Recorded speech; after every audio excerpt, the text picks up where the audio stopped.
Most players think they lose bow fights because of bad aim, but they don't. They lose because they are predictable. It's not about flicks or jump shots, it's about control. So, how do we take control of a bow fight? Well, control comes from awareness. The moment you engage in a fight, the very first thing you want to do is read the situation. How many are they? Are they pushing or holding? What do your surroundings look like? Are you exposed or covered?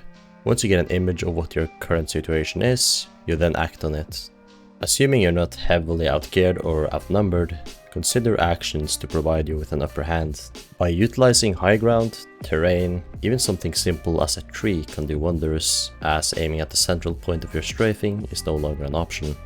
Little things like this can make or break your chances of winning. So take a second and look around you before you engage in a fight. Whether you find cover or you build it yourself, the most important thing is staying unpredictable.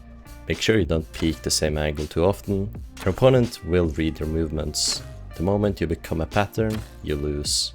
If you switch up your movement, where and how often you peek, it would be a lot more difficult for your opponents to read you. It sounds simple, but mastering the psychological side of a bow fight is how you win. Even if you're stranded in the middle of nowhere with absolutely no cover, be unpredictable.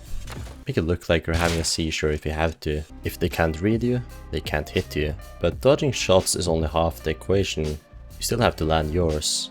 If you're fighting more than one player, the easiest way to win is to isolate the fight into separate 1v1s. If you can't do this, do your best to target one player at a time.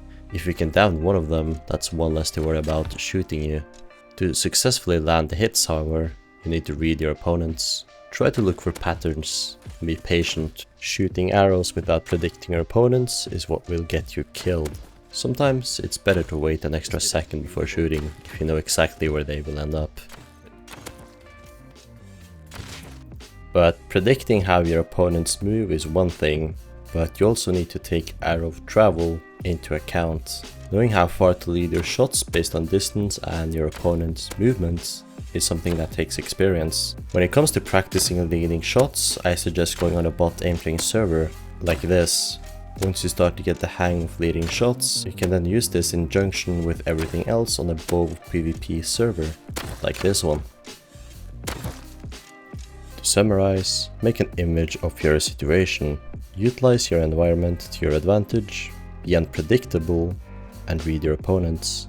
Practice using the bow at different ranges and in combination with everything mentioned. This is my first Rust guide, so let me know what you think down below and what topic I should cover next. If you're interested in watching Rust played as a solo, check out this video.